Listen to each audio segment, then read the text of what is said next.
All right. Can folks hear me now? All right, perfect. So I think we have a few folks join in since I started. So let me just do a quick recap. All right, so bookkeeping wise, let me post the link again in case folks who join a little bit later didn't catch it. So this is the link to the document where all our notes will go. I'll do the note taking and you can, open this link up just to track our discussion. The format of this, for those who haven't done one of these before, is this is a group practice session where we'll take one, maybe two prompts for actual interview questions, and we'll try to address it as a group and try to learn together as a group. And the session is recorded, as you know, so the recording will be available afterwards, as well as the notes doc. So today's focus area for us is behavioral. Is anybody here for a different session than the behavioral one? If yes, then now will be a good time to course correct. All right, so we are all here for the behavioral session, which is good. Okay, so I think we would want to spend most of our time doing the actual practice, but I'll give a very brief overview of, being on the interviewer side of this equation, somebody who's hiring, why do they ask behavioral questions, what are they trying to get out of it? And this may be a little repetitive to some of you who have gone through, who are at a more advanced stage of preparation. So behavioral questions are really there to basically get the interviewer an understanding of what will you do in certain situations, how you work. In the past, behavioral questions used to be a little bit more unpredictable. But over the last few years, with a lot of recruiting in big tech, like FANG companies, behavioral questions have become very, very narrow in the sense. I don't think I've been surprised with the behavioral question over the last several years. They're basically always the same set of questions, which is a good thing.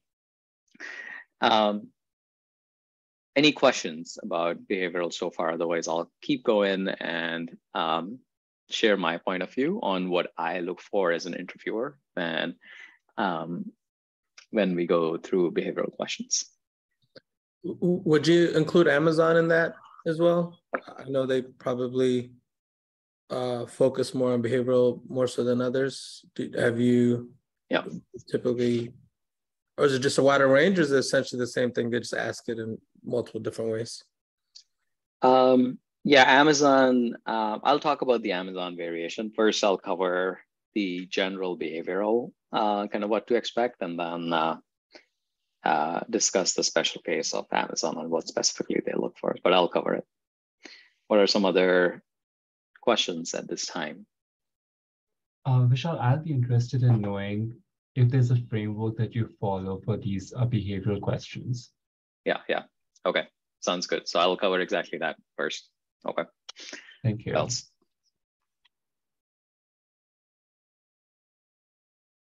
Okay, so let's go then. So let's start with the general, approach to how I sort of what's my recipe for preparing for behavioral questions. This is one which I came up, basically improvised over the years myself, as being on both sides of the table. Definitely not the only way. So, you can take the parts of it that you like and improvise it as much as you want. So step one with behavioral questions that I ask everybody is to forget about the actual questions. Like, do not start with the questions of what I might be asked and what I might be able to tell.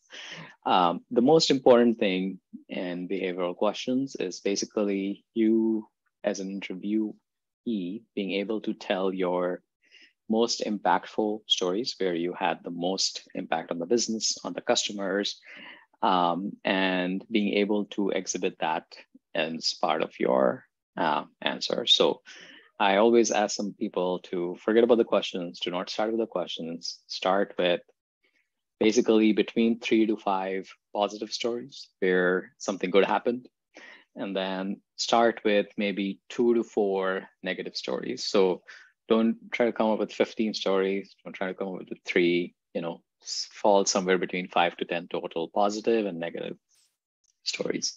Positive stories where you had the most amount of business impact, and negative stories where something went wrong. And the format / framework for these stories is a very simple one, which is basically context, action, results. So CAR, CAR. And what I ask everybody to do is for each of their, 5 to 10 stories, however positive and negative, prepare between 3 to 5 bullets per for each section. C, context, A, action, what did you do? And R, results, what was the outcome? And I think one thing I mentioned to everyone I coach is that you should think of the interviewer as a note taker, and not as somebody you're trying to impress, but somebody who has, think about it, somebody who's, spent hours every week, 5 to 10 hours on top of their job, basically taking interviews. And what they want to do is they want to basically check the box on whether you cleared the bar that they have or not. And the way they do it is they take notes, and then they compile their notes, and then they share their feedback around, whether it's a yes or a no for them, with notes with which they can justify. So for us, what we can do is, the best thing we can do is make their jobs easier by helping them take notes. So let's start with the anti-case. So what really makes it harder for people to take notes? Now, companies like Amazon have trained I'll come to the questions in a bit, their interviewers to basically take notes in the, the STAR format, like situation, task at hand, action. It's the same thing as CAR. You can think about STAR if you like. Basically, what was the situation? Make sure you cover what's the stakes there in the situation. Task at hand, what needed to be solved, what needed to be addressed. Action you took, and then the results. So companies train their interviewer to take notes in this format. So what makes it really hard for interviewers to take notes is when candidates kind of jump. They start giving the situation, and they go into the action, and then they start explaining the situation again, and then results. So if they flip-flop between the different things, which is a very normal thing to happen if you are basically telling a story. Now, the second mindset shift, first one was, think of your interviewer as a note taker, not as somebody you're trying to impress. Second mindset shift is, you're not telling a story, you're giving a presentation. So when I say presentation, think you have 4 slides, and each of those 4 slides have between 3 to 5 bullet points, not more, not less. And then you're not jumping between slides, you're going through them in sequence. So of course, none of these are absolute hard and fast rules, but what I've come down to as sort of best practices for what works majority of the time.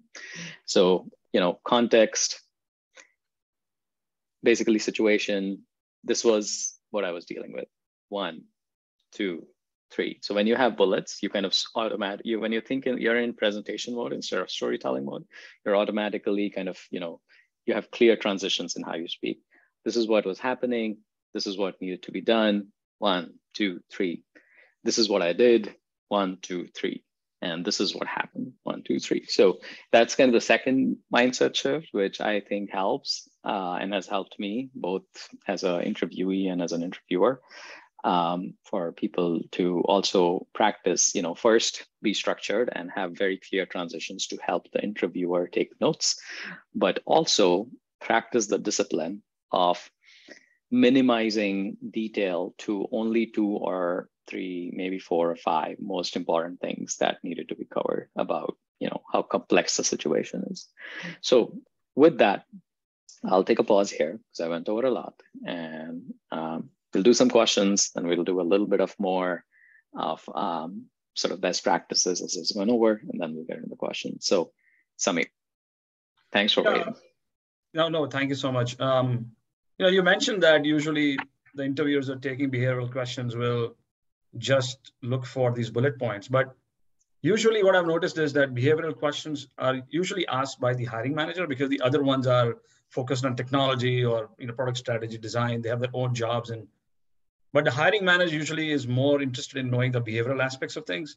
Mm-hmm. And if you keep it so transactional or such like bullet point kind of a thing and not do a bit of storytelling around it, would it resonate well? Because it would look like, oh, it's practiced and there is no sort of, because the behavioral is more emotional, right? In a sense, would that resonate? Or you should, you should know upfront that that's a hiring manager where I would say it differently than someone who's actually just taking notes. Yeah. Good question. I think you're bringing up a good point around, using behavioral questions as an opportunity to build rapport and sort of build that, high trust conversation. So nothing wrong with that. I think the more you do that, it's always going to be bonus points. I think the point of having a structure and being basically following the format is that it's less about following, it's just to make sure that you're covering your the bases. So the fact that you don't forget about results, you actually connect the results with the task at hand. So if the task at hand was to, let's say, improve opt-out rates of our email channel, then the results should kind of speak to that, should not be unrelated. So it's basically there just as a tool to help you kind of get to good answers without having to invent a format of your own. So great. Okay, thanks. All right. Any other questions so far? Okay. So going back to some best practices, or I should say my practices, is the format we covered the fact that we start with our stories. We don't start with the questions.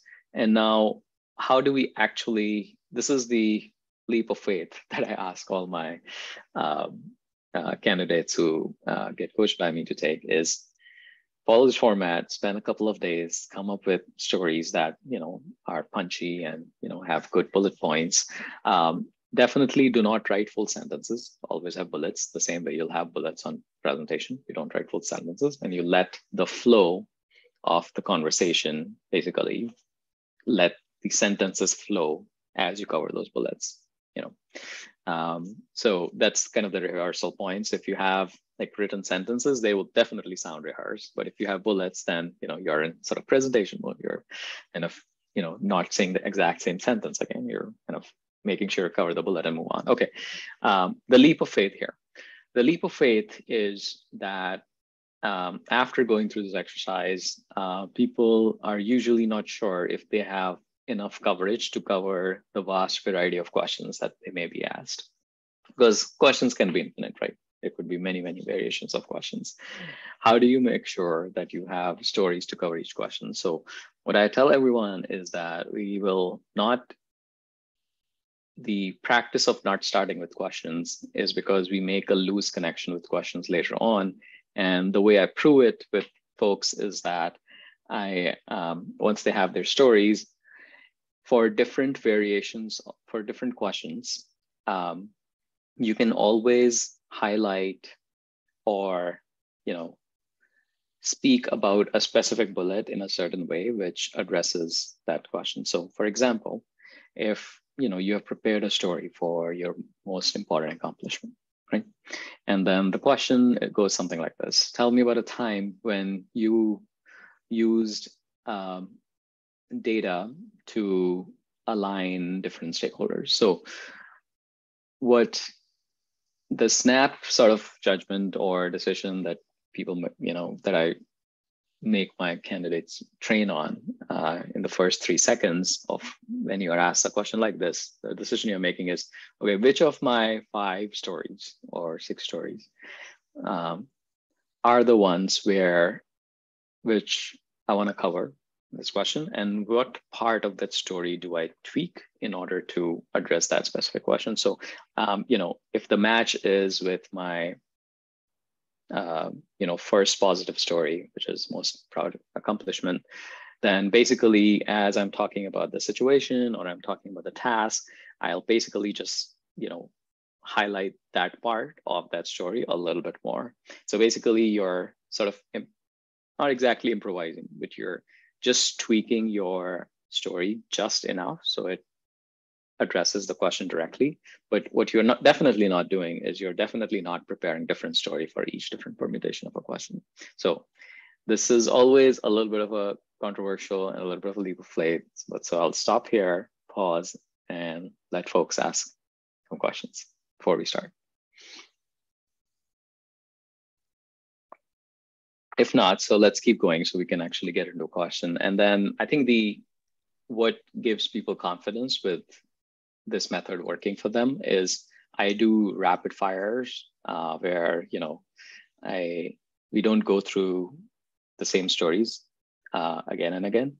What I do is I go through like 40 or 50 questions with someone and just give them, 3 to 5 seconds to say, okay, which of their 5 stories are going to tell and what point are they going to tweak specifically to fit the answer. And then after the 5 or 6 times, people kind of start making these connections in kind of real time, and they, become more confident that they have coverage for so many different permutations of questions. So with that, that's kind of my methodology / recipe. I have found it to work. I've improvised it over many years by, trying different things and seeing which one sticks. And let's get started. So what I like to do for behavioral is I like to first start with an unvarnished answer. And for that, I need one brave volunteer. So I'll write down the question here pretty quickly. And last time we did a positive story. So this time I'm going to choose a negative story where something bad happened.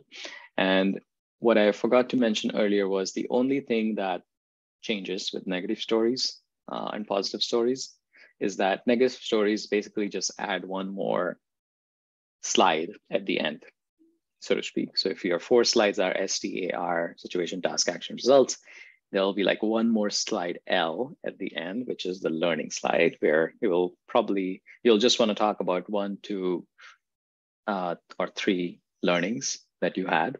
And based on those learnings, how did you change the process or whatever to make sure that doesn't happen again? So that's the only addition that we do in negative stories. Other than that, it's the same format, STAR, the same way we will want to talk about positive stories and then end it with some learning. So the negative story I want to cover today and use maybe this time if you to think about if you want to be the brave volunteer to give us an unvarnished story, and then we'll kind of discuss it as a group around what's really working well, what's not working well, and then how can we improve the story. So the question I'm going to choose is, tell me about a time when a project you led failed. What went wrong? What would you do differently? So I'll repeat the question. Tell me about a time when a project you led failed. What went wrong? And what would you do differently?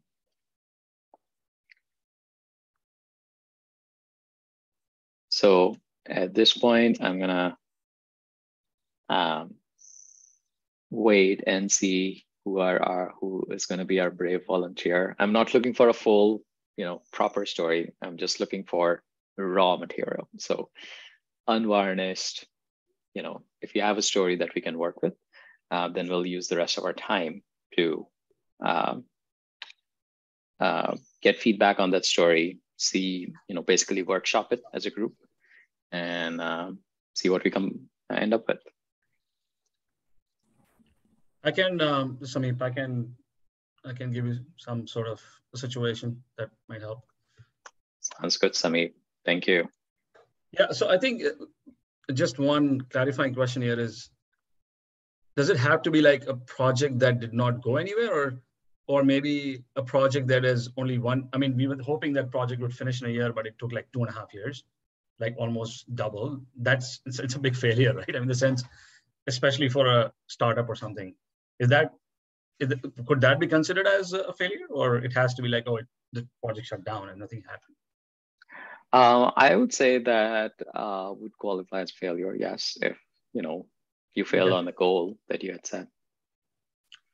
Right. So the situation here is that we were building a product. We had designed a product. We were taking it to manufacturing, and we had planned to deliver the product in a year, but instead of it took 2.5 years.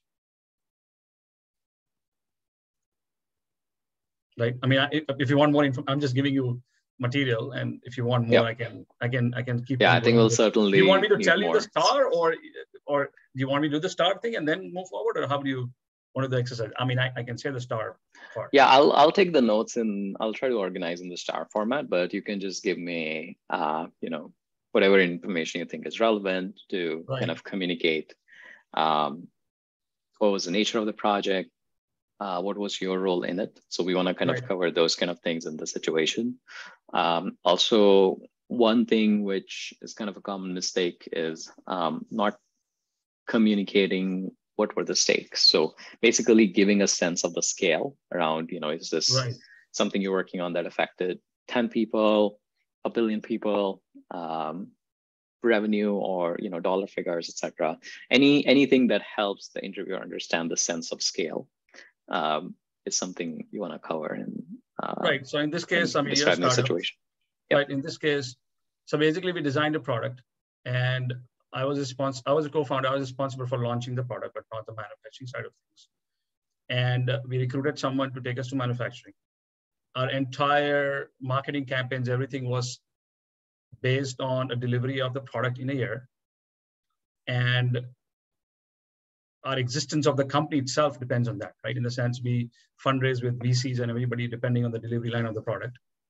And 6 months into the project, just 9 months into the project, we just received the first prototype. And then basically we found out that there were a lot of issues with the manufacturing partner. There were a lot of issues in how it was managed and everything. And then we had to get in there and fix those issues. And then after fixing those issues, took us another year and a half to get the product out in the market. Like that's sort of the situation. Okay. So I think I would also recommend folks to kind of jump in. You can raise your hand. I'll call your name and, just get the information that you're looking for. And then, quiz some people a little bit. Hey, Vishal. So can I jump in? Yeah, go ahead. So I have a situation which what I've done, especially on one of the feature which we wanted to implement. Say we had this reporting platform, okay, and so on this Salishna, just if you can hold the thought, I want to cover this example. So maybe take it to a logical stopping point, and then we'll start a new one. Is that okay? Sure. All right, thanks. Sounds good. Did you have a question for Samir while I have you here? All right, Himanshu, go ahead. Thank you, Vishal. So I have a question for Samir. If you can elaborate about what the product was that you were working on, and yeah. Sure. So we had a kitchen appliance, and guys, I'm on call. Give me a second, guys. My kids just down. Sure. It's fine later. Sorry. Yeah, so it was a kitchen appliance that we had designed for a beverage, and we had raised money from VCs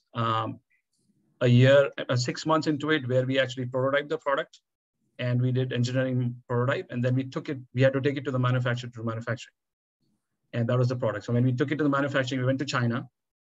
We went to China. We onboarded a manufacturer, and then after that, we had someone who was actually managing that manufacturer and managing the introduction of the product in manufacturing. And then myself and my partner, we were actually busy focusing on launching the product, raising more money, and all of that. And by the time we got passed through that, it was 6 to 9 months. And by the time we got in looking into when the product is going to be delivered, we found out that it's too late and it's going to take a lot more time. I'm not still clear on the product. You mentioned something about kitchen appliance. What exactly the product does? And so the product is an espresso for chai.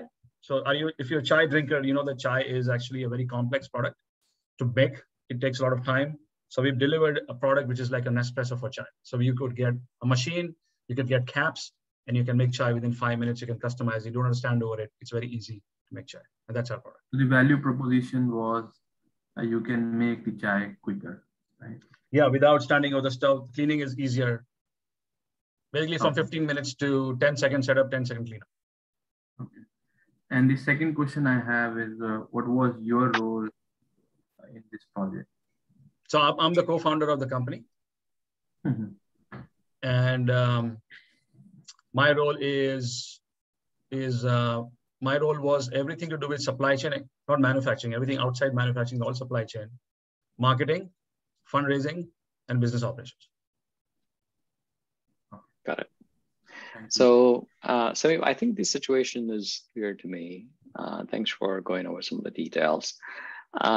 So I think maybe what will be helpful is on the task at hand section, we're going to get a little bit more color on, you don't need to get into the exact nature of issues, manufacturing issues, but basically, clearly you're not going to hit the 1-year deadline if you're 9 months in and the first, manufactured prototype is not shippable. So could you give a little bit of more, and maybe this is where you can also bring in some additional storylines which connect through manufacturing. So basically having a marketing budget or having any partnerships or commitments to bring something to market by a certain time. So if you can describe that a little bit and add more color, it'll just make the answer more easy to understand. Yeah, so while the prototype was being built and the manufacturing operations were being managed, we actually launched our product as a crowdfunding campaign. And we had a reserve campaign where we asked people to put 10%, 20% of the money for the product. And with the promise that we'll charge them the rest 80% by the end of the year when we deliver the product, right? And we also had raised $500,000 from our investors based on that promise, right? So that was the context. From a task perspective, when we found out that we're going to be late, I had to jump in, and I had to jump in and sort of figure out what's happening with manufacturing. So first thing I did was I took a flight to the manufacturer because I had not been on site. It was just by the other person or the gentleman. And so I went on there and I met the manufacturers and I tried to understand. And a lot of context was given to me before was basically the supplier has a good quality. The supplier keeps changing products. It keeps on raising prices. The commercial terms of the product has not been negotiated and all of other issues that I came to know as part of that. So I wanted to go and have a personal meeting with the manufacturer. So I traveled there and I found out that it was a mess. They didn't have the right capabilities. It was a one-man team. So there was a lot of bottlenecks in team and processes. They were not supporting us the right way. And they were actually also talking about issues with intellectual property. So there were a lot of other contractual issues also that I found out as a part of that. Got it. I'll stop here because I'm trying to let you sort of ask questions. I can tell the whole story, but as a part of conversation. Yeah. Right? Well, first, thank you. This is a fascinating story, and we're just getting started. Okay, so crowdfunded campaign. I think the task at hand is basically you're trying to save your investors, right? So you're trying to maintain that credibility as well as the promise of delivering by a promised date to the entire investing community, VCs as well as crowdfunders. And then any other task at hand from a failure perspective, right? Why is it a failure, right? Because we spent 9 months over there and I decided that we cannot work with this manufacturer because it's a penny-wise, pound-foolish decision. It's a long-term, it's a wrong decision. So we need to change the supplier, right? So we are basically resetting the entire timeline for the company. And that was, that's what we had to do. That was the action. So I came back with a decision that we need to do that, right? But I had to convince my investors, my partner, everybody else that we're going to take a year and a half hit, and we have to do that now because this is not the right thing to do, right? So that was the action, and nobody was convinced. So I had to come up with a plan B. I had to find another manufacturer. I had to talk to certain lawyers to understand what intellectual property issues are, get their input from expert opinion. I had to find out data points in terms of how often this happens and if this is other case studies. And then I had to present again after a couple of weeks or 2-3 weeks to convince the investors that this is not the right direction. Even then, they were not convinced. So eventually, I had to put them on a call with the manufacturer, and I started negotiating contracts with them. And then they figured out as a part, because the way the contractor behaved, I knew that was he's going to behave because that's his stance. And then they realized that this is not a good place for us to have a long-term relationship. So we had to move out of that, right? So it was a failure from our part that we actually spent 9 to 10 months or almost a year on a manufacturer. We had to start zero again with another manufacturer, right? Got it. Would you, I think I think this is good, right? So clear situation. I think we added enough color here and the task at hand. I think the issues that you've called out here are fairly well prioritized. So none of these feel like they are, that there could be more important issues or task at hand that could be lurking here that we are not covering. So I think this is good. Action wise, I think it's all pretty meaty things that you've done here. I think the color that you've added with, talking to the lawyers and basically telling a little bit of narrative around, what does it take to build a successful case for changing direction.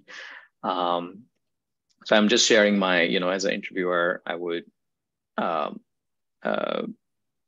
look for those specifics. So one common question that I get around questions around behavioral is like, what's the right level of detail, right? How specific versus how abstract? And this is something which a lot of people kind of stumble upon. They don't quite know what will be considered too much getting into the weeds and what will be, okay, it's too abstract, not specific enough. I think where we are with this question so far, it feels like the right level of detail. To me, I think where we started was definitely not specific enough at that point. And we basically, I think the line that I ask people to draw between too specific and too detailed or too much into the weeds is what will make this real for me, right? So if somebody tells me that they were running a project had, delays and they resolve the delays by, cutting scope, that is not real so far to me, right? Like to make it real, I need to know what was the project, what were the stakes, how involved you were. So to the extent that you can make the story real, make it feel like a real story to the interviewer, I would say that's good. Once it gets past that level of concreteness and starts going into the details, like if let's say Samit started talking to me about the different types of manufacturing defects that were in the prototype, and then how many iterations it took, 6, 7, 10, 20, 70, I don't know, to get to a shippable prototype, I would say that will basically start getting into the territory of, getting too much into the weeds. I think we need to kind of clear out the main points of the story first and communicate those. And help, again, the interviewer take notes in the STAR format. Then, after that, we can always, so the thing with these questions is that if the interviewer is missing any detail that they need, they'll always ask. So it's best to basically give them enough to make the story real, and let them ask follow-up questions if they need, versus giving a very long story which goes into double-digit number of minutes, and then usually that will not be edited to great length. And what will happen is the interviewer will have too much information about things they don't care about. They won't have enough adequate information about the things they do care about, and they would have no other option than to move on to the next question. So from their perspective, they were trying to validate, they're trying to check the box on whether you demonstrated X, and they didn't have enough information, and also they didn't have time to validate that. So they basically just put a question mark on it, and you won't get them to check the box that you need to get a yes from them. Danny, question. Yeah, and hopefully I was tracking the story right, but I guess to the extent, or do you feel like it's important in this case? It sounded like he said that his particular, I guess, what he was in charge of was marketing and raising funds, not necessarily the supply side or manufacturing side of it. And so would it be good to point out the fact that he was coming in and handling a situation that wasn't necessarily his area? So it's kind of, rolled up my sleeve and helped where I saw opportunities, or where I saw where help was needed. Did you think that's something maybe that you can kind of add color to the story that might speak to his taking initiative and things like that? Leadership, perhaps, maybe as well? Yeah. I think I mean, it doesn't hurt to say that, I think, but it's a little bit of a given here for this specific story. I mean, the fact that somebody went to, China, and then spent, I don't know, multiple months there, seems like. So I'm saying, I think those things kind of become apparent to the interviewer without us having to kind of state it that, hey, I am enterprising, or I take initiative. I was mainly talking about, I thought he said his area of focus, at least in this venture, was he was handling the business side and not the manufacturing side. It was the other co-founder. In terms of initiative, the fact that, this was, I don't want to quote unquote somebody else's job. I don't know if it's worthwhile to mention, just to add color. Yeah, I think that's a good idea. I wouldn't harp on it too much, but I think just saying it in passing does create that kind of effect on the listener that, hey, you're really operating outside your, area of core competence and showing high, basically, acting like an owner, which is what a lot of these behavioral questions are there to test. Like, how do you act like an owner in such situations? I mean, just like Danny, maybe the interviewer might be curious to know, like, oh, you went into manufacturing. Do you know anything about manufacturing? How did you make a call on this without having knowledge, right? In my case, I did work with manufacturing. So I sort of knew some of the stuff I was doing anyway, but not all. But also I had some support, right? I mean, I got some consultants with me to help me guide us a little bit on the technical side of things. But it's I'm trying to get to the point, like, if the story sells itself, and I think the interviewer is looking for such markers, then if they come to the conclusion it's better than me overselling it, see what I mean? Yeah, I think I'm kind of with you on that. I think overselling is not needed. You can just let the interviewers come to their own sort of conclusions. We just give them the detail and let them, formulate their opinions. So let's wrap up the story. So as far as results go, could you share a little bit about, what happened in year one? Talk a little bit about, basically what it did to the investors, and the more and more you can tie it to the task at hand, the more clear it'll be. I think that the result was that we were able to go to a better manufacturer, which much better relationships. And what I did in this one is whatever commercial terms and everything that we don't negotiate, we negotiated up front. So there were no intellectual property issues, none of that. And that allowed us to have a very good relationship. And then for a year and a half, we had a very good experience in building a good product. The other thing is that allowed us to have we actually had to convince investors in terms of supporting us through this process, but they also show us resiliency, and they saw that we are willing to take risks just to make the product better, right, and do the right thing for the company. So that gave a lot of trust with the investors as well, even though it derailed the project. So they were willing to give us enough burn money so that we could actually go ahead and get through this tough phase of the company, which was very existential. We could have gone south as well. And from a learning perspective, I think we learned three things. I think first and foremost, we learned was that, you don't delegate everything to someone. You, as a founder, co-founder, you should keep a skin in the game, because we came to find out too late in the game. That's number one. Two, don't work with individuals, work with teams, right? Because this contract manufacturer we went to was one person sort of managing, like was the only front guy who was making decisions. He was the owner, he was everything, right? He had engineering team, but he was not leveraging. So if there's a team sort of work, that's better, because somebody is down, the other guy picks it up, sort of a thing. So some of the bottlenecks and delays would have been sort of not there. And then third, we just thought that there should be we sort of, when you look at manufacturers, or we look at this spreadsheet and go like, okay, do they have this and that and your engineering capabilities and that, but the human aspect was missing. So we should have thought about relationship and all of that and culture. So that's another thing. So we learned all those three things, and we actually used that going forward, working with any contractor, manufacturer, service providers, whatever, right? Marketing teams or whatever. That became like sort of a mantra for us going forward. That helped us a lot in future. So all of this resonates a lot with me. So I'll let others ask questions, or just share your reactions around if you were an interviewer, what were the kind of things which you would want to quiz, or may not be super clear to you, but you would like clarity.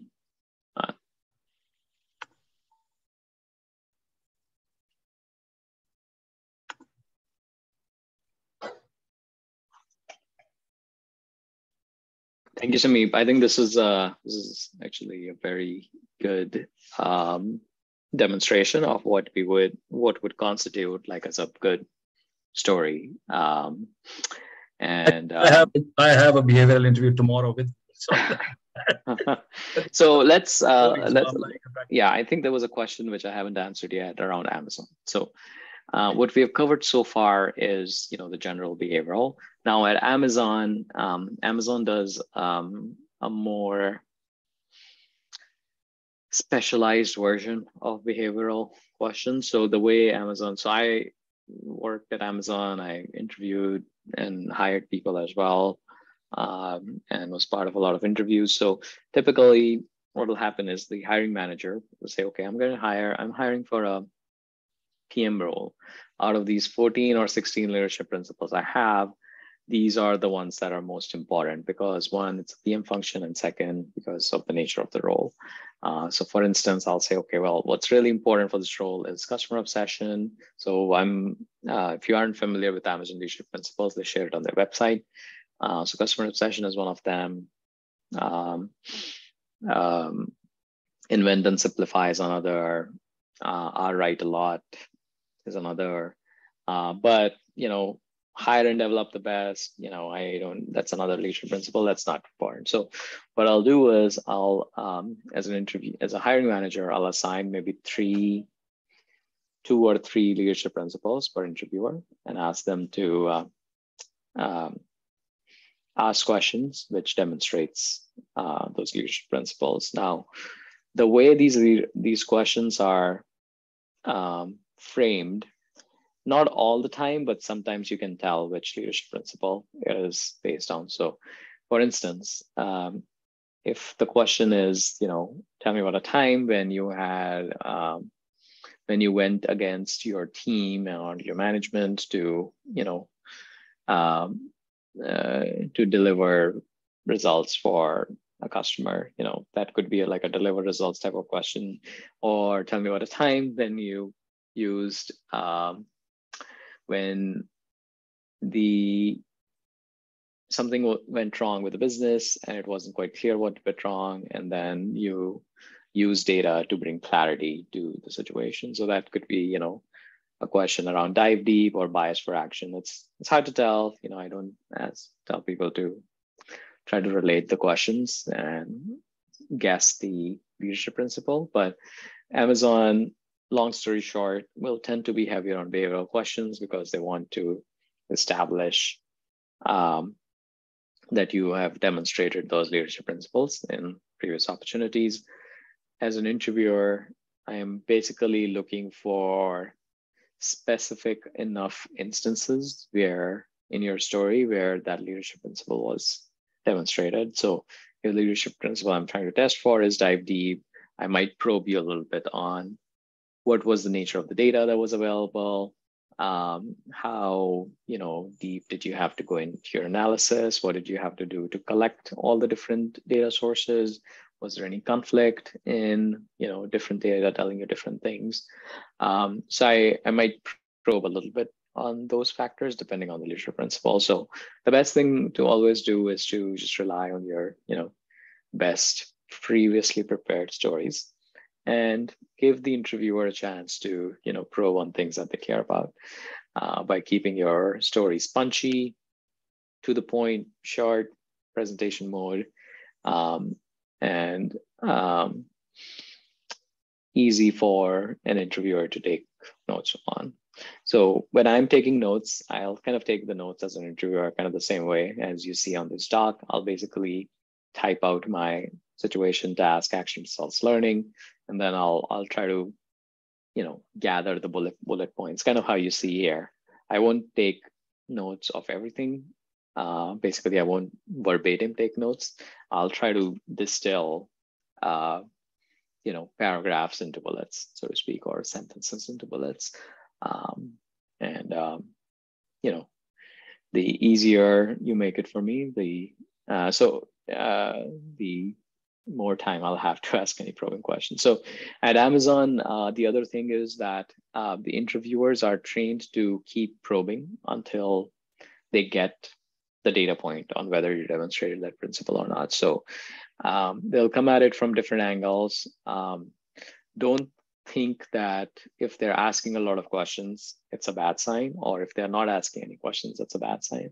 All they're trying to do is to get a certain data point to validate whether that specific leadership principle was demonstrated or not. So as long as you give them time to probe, that's all really that's important. I've seen people spending as little as like 5 minutes on a story because their story, they just proactively cover everything and I don't have to ask follow-up questions.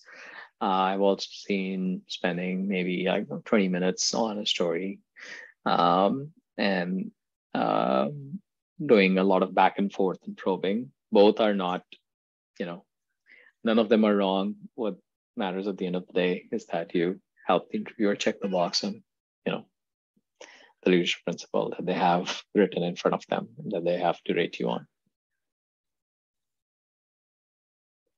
Questions?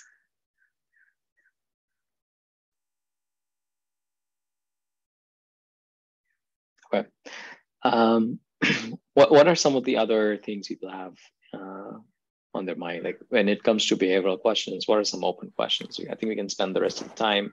This was a very helpful exercise. Thanks to Sami from all of us as a group. Thank you for volunteering and sharing this really, really good example, very well laid out. Really like the story, resonated a lot with me. One thing I'll point out here before I open it up for questions is that just remember that at the end of the day, the interviewers are not looking for, the absolute precise format of nailing the STAR bullet by bullet. Well, that is good because it helps. It's useful for the interviewer because it's a very digestible format, but what they're really looking for is your experiences where you have shined. And this is also why I emphasize a lot on, we don't start with questions, we start with stories. Like what are the stories where we have really shined, and always cover those stories and make those stories fit the questions that are being asked.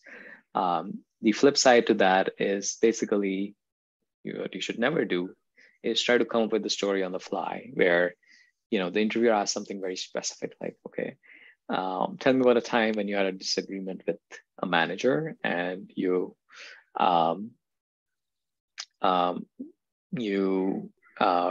went against the manager. So maybe on the fly, I can come up with a story where this exact same thing happened at the expense of telling the story, where I had my most impactful story. So what you don't want to happen is, I mean, you of course want to answer the question, but you don't want like a meh story at the end of the day, right? So you really want to tell stories where you shined, where, the best parts of working with you come through. And, if the content itself is not as impactful, or the interviewer thinks that, hey, this is, low stakes, sort of like meh, then even though you technically answer the question because it addresses exactly what's being asked, it doesn't create that impact on the interviewer that you really, really shine and you stepped up and you solved a big problem. So we really want that to come through. So technicalities aside, let your best stories shine in a behavioral interview. So Danny first and then Sameep. Yeah, I was just gonna ask that same question. Like for me, it's hard to like gauge it, like what scale my story has to be for it to be impactful. Yeah.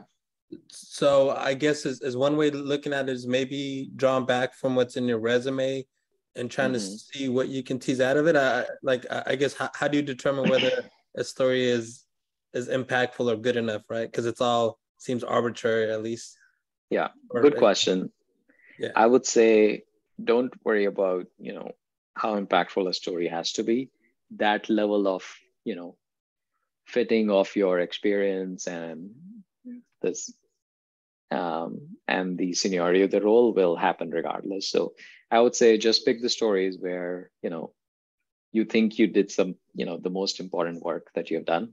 And by important, I mean impactful, right? Where there was the customer impact was the maximum / business impact was the maximum, would be the ones I would pick, and not worry about what's the minimum bar of, high stakes that I need to achieve. People just, interviewers are just looking for your, your more, wherever you've had outsized impact on the business. Sameep. Yeah, I usually have challenge with the question about weaknesses, like what are your weaknesses? And if you can shed light on that, the usual thing that I get from all the research is like, oh, you should use your weakness, but then it should look like a strength. Like, I know how to draw the line. It's like a confusing. Yeah, absolutely. So this is a little bit of a landmine because we can spend an hour on weaknesses, but I'll keep it short. So do's and don'ts on weaknesses.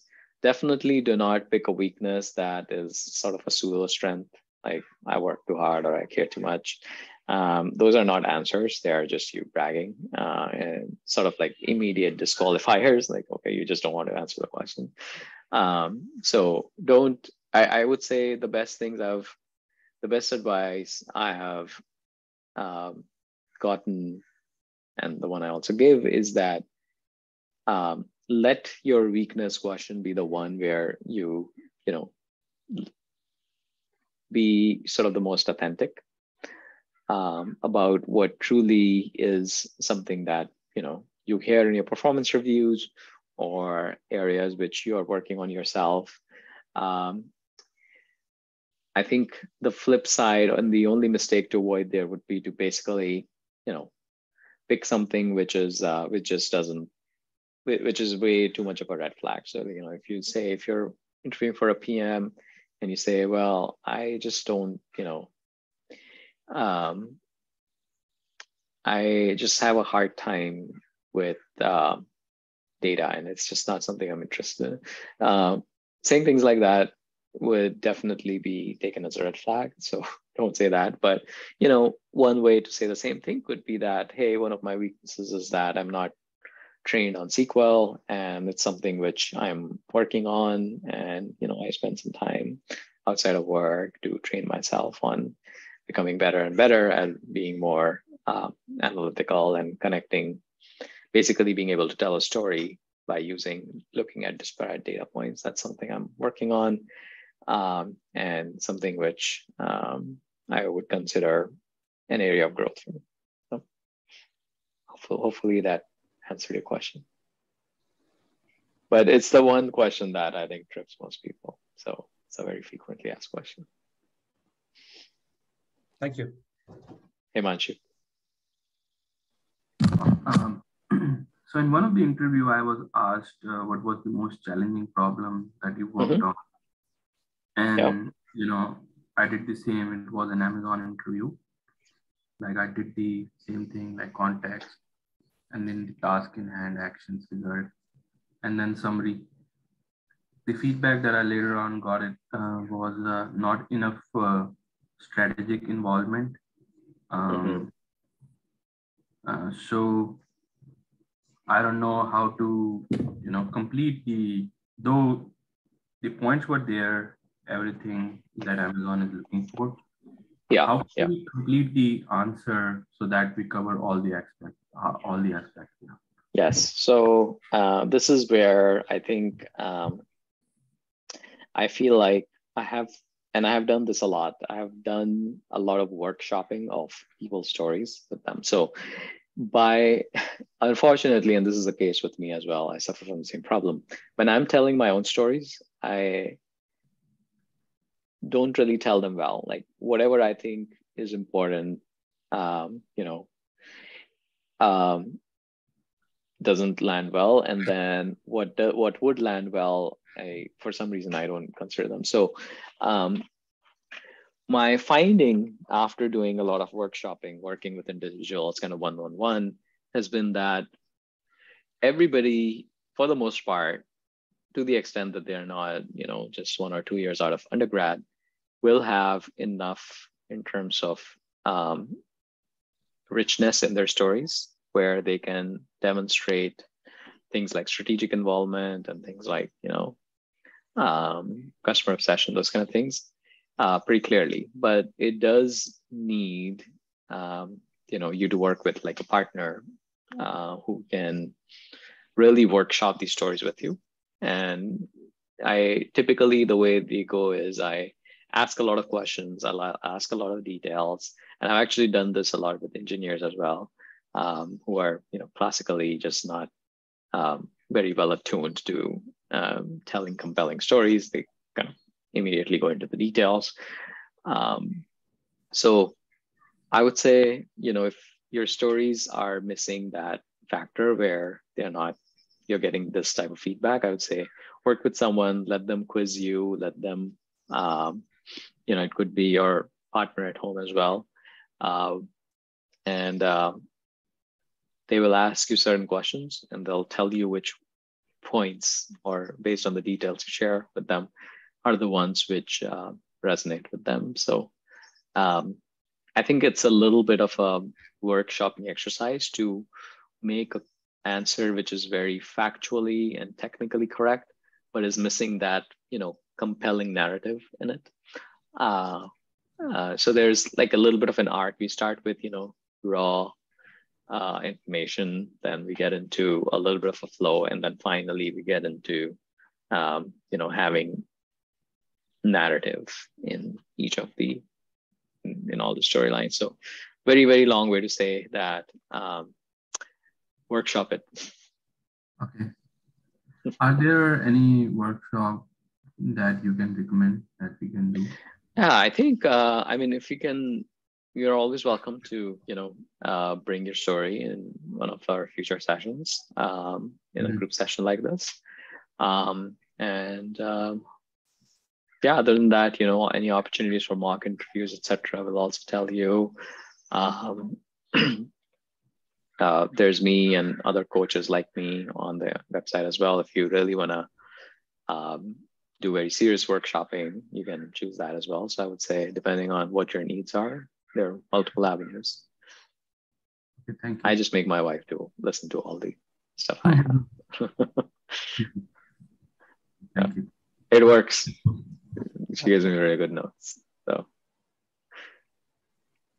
help is always at home too. Yeah, go ahead. Let's make this the last question, and then we'll break. So if you're targeting, level 7 versus level 6, like how do you kind of distinguish yourself as a level 7 person, even though I love this question. So this may not make sense to everyone, but I am from Amazon, and it seems like we have multiple people who are in the Amazon recruiting cycle one way in different stages is, okay, level 7, I'm assuming you're talking about product manager. Yeah, product management, yeah. Okay. All right. So level 7 in the management side is senior manager of product management. And then on the IC side, it's principal product manager. Yep. I've been in both roles and I've hired people in both roles as well. So for level 7, I think the couple of things. One, the stakes become more important. So basically, you know, kind of the stakes that Sameep kind of went over today would qualify as large stakes. You don't want, you know, feature level work to be demonstrated for level 7. Okay, some of the leadership principles become more important for level 7. I mean, for level 6, we don't even need to test them. So some of them are right a lot. So I would definitely index very heavily when I'm recruiting somebody at L7 for right a lot, which means high judgment. Other leadership principles are think big. So think big would be something which is a requirement for level 7 in ways in which it isn't for like a level 6. So think big, I would over-index on that. As a hiring manager, I would over-index on write a lot. I would also over-index on invent and simplify. So I think those are the 3 which me and many other people like me at Amazon would index heavily on for level 7 versus 6. Oh, thank you. Appreciate that. Yeah, no worries. So thank you everyone for joining. People who have in middle of interviews or upcoming interviews, good luck. Please never hesitate to reach out. I'll drop my email here. I do this because I really like doing this, and this kind of helps me do what I like to do, adds a little bit of scale in a more structured fashion. Please, if you're going through interviews, if you have any questions ever, please never hesitate to email. I'll most likely respond within, you know, a day. Good luck for those of you who are going through interviews. Thank you. Take care. Bye. Thank you. Bye-bye. All right. Bye-bye.